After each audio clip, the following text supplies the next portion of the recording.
Hey everyone, this is Oklahoma Lieutenant Governor Matt Pinnell coming to you with another episode of our A Look at Oklahoma CareerTech. Great kids, working adults, instructors that are currently working for Oklahoma CareerTech. That's the interview that we have for you today.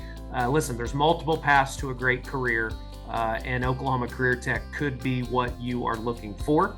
And that's why we are doing this series. And with us today, we have Nathan Dial. Is it Dial? Yes, sir. Hello. Nathan? Yep. Nathan, thanks for joining us, man. Sure. Glad to So be here. Nathan is a graduate of the Automotive program at Pontotoc Tech Center and owner of DD Automotive and the Automotive instructor at Pontotoc Tech as well. Is that correct? Did I get all Yes, that right? sir. Yep. Yep. And for our listeners and watchers, Pontotoc Tech is where? In Ada, south of Ada, but Gotcha. So you're kind of in the Ada area. One of our Pontotoc Technology serves 9 sending schools. got it. Okay. All right. And that's a growing area of our state for sure. So Nathan, tell us a little bit about yourself and where are you from? I've lived and raised here in Ada. I graduated from this exact program that I teach now in 20. And then went on to OSU IT, started teaching at LATA, which is one of the sending schools that we serve now. Okay. I taught small engines there for 11 years.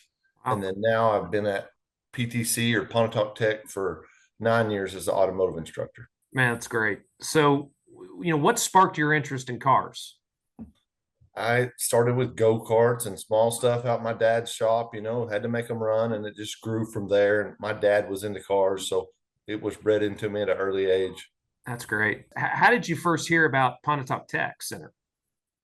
It was in our backyards. I was just fortunate, Yeah. it's right there. So it was free to me as a high school student. So why wouldn't you take advantage of it? Yep. So you had the high school experience. When did your junior and senior year, or part of your junior and senior year? Most of my junior year, or all of my junior year, and then part of my senior year, they started me OJTing at the local Chevy dealership about halfway through my senior year. Gotcha. And did you have the experience? What we hear a lot is, hey, I grew up 5 minutes from this tech center, never been there before until I had my eighth grade field trip. Or did you experience some of that in high school?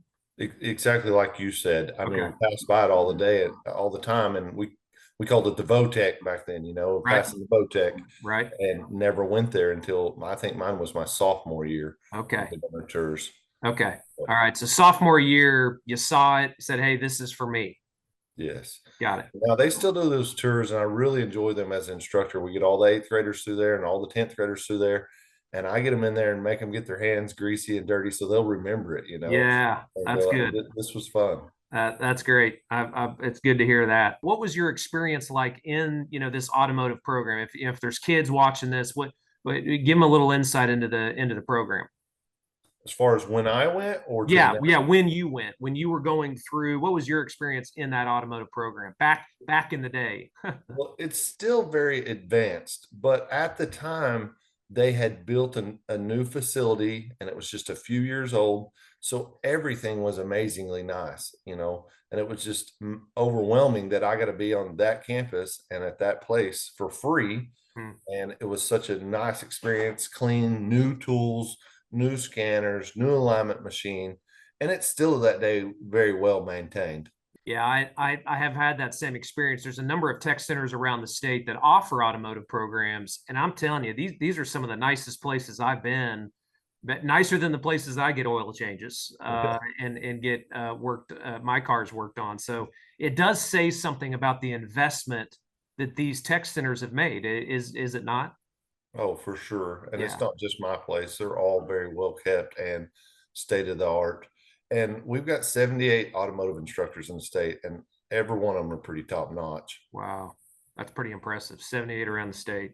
So you went through that program, junior and senior year, graduated, got a certificate, right? Yeah. And That's then, from there, what was the next step for you? Were you working while, obviously you're still going through high school, but what was the next step for you when you graduated? well, I was making good money when I graduated, but to make great money, you need to be specifically certified in one brand. I feel like whether it's Ford, Chevy, Dodge, I don't really have a preference, but you got to choose a path. Not only do you have to choose the path that I'm going to be a technician and work in the automotive industry. But then once you pick that, then you got to pick which car you want to specialize in. Yeah. And for the most part, if you get really good at one particular brand, you're going to be okay at all of them. But at the GM store I was at, to step up and make the big money, you needed to go get some GM certifications. And the avenue I chose, and I'm not saying right or wrong, was OSUIT in Okmulgee. There's a lot of options out there, UTI, Tech, stuff like that. But my dad had graduated from there, and it was closer to home. Tuition and in-state tuition wasn't as bad, and I think it was a great choice. So listen, you're the owner of your own successful automotive repair business now called, again, Double D Automotive, right there in Ada, Yes, sir. right there in Ada. So again, was that, after you left OSUIT, came right back to start your own business? It was it was a slow start.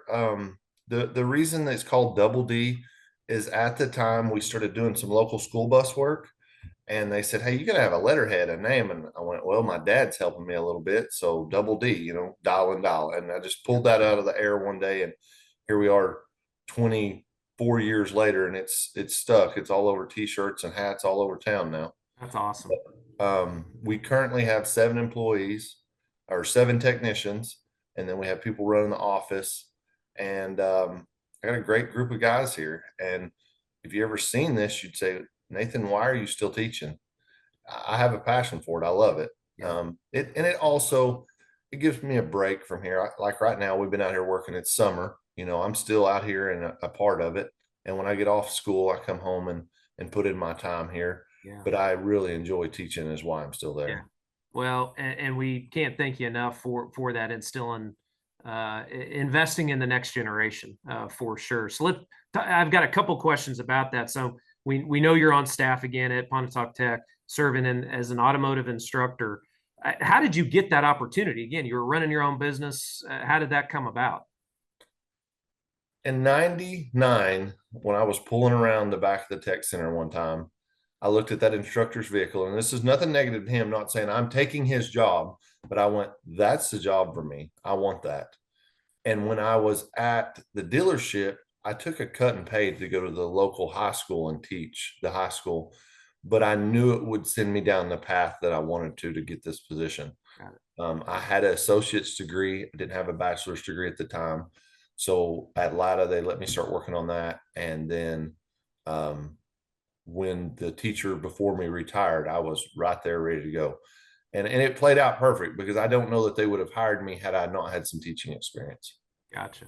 Gotcha. Well, I'm certainly glad they did. Give me give me a success story from one of the students, maybe, that you've had over the years.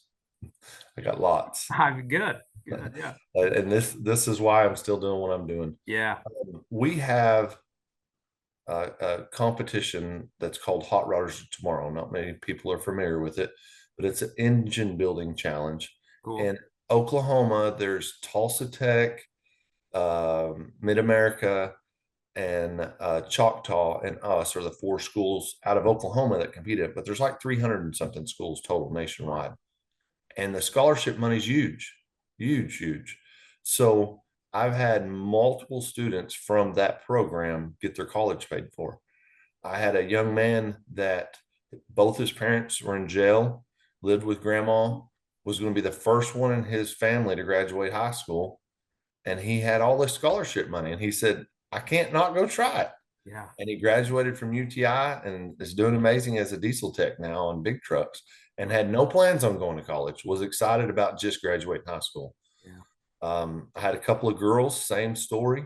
Got a job here at local parts stores, transferred down to Dallas, used their UTI scholarships. Now, theirs wasn't completely paid for, but it was a big dent, probably over 50% of it. So, same thing, they went and tried it.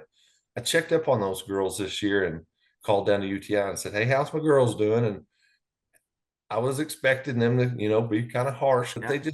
they weren't 100% where they needed to be, but they loved them down there. They said they had never missed one question on their homework assignments or in classroom assignments, either one of them. And they were doing Wow. amazing.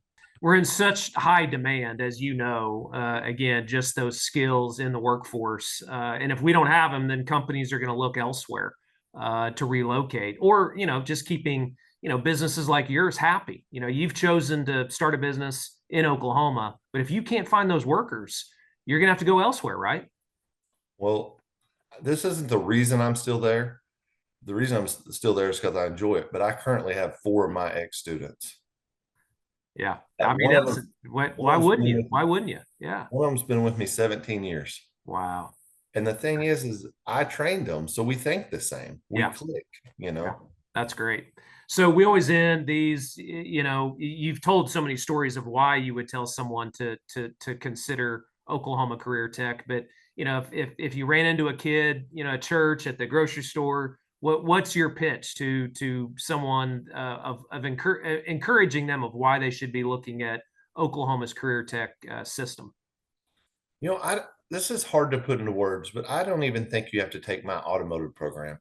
I think every teacher there is wanting to do a good job and produce a good product. And maybe I don't teach them anything about a car, but I teach them how to show up every day and be professional and help them with their resume and get them just a little notch above the next guy. Yeah. So automotive, welding, whatever, I think our career techs are doing an awesome job of getting these guys ready to go in the work field. Nathan, I can't thank you enough for giving us a couple minutes. Thank you for, again, being an Oklahoman by choice, starting a business, being an entrepreneur, but thank you for giving back to these kids too. I know that they'll never forget you, that you're helping them earn a paycheck, and a really big paycheck compared to what, frankly, a lot of college graduates are getting right out of college. So Nathan, thank you. Appreciate that. Yeah. And thank you again for joining us for another episode of a look at Oklahoma's Career Tech. Listen, this may be the program that you've been looking for. And we offer, again, automotive programs all across the state in our Oklahoma Career Tech system.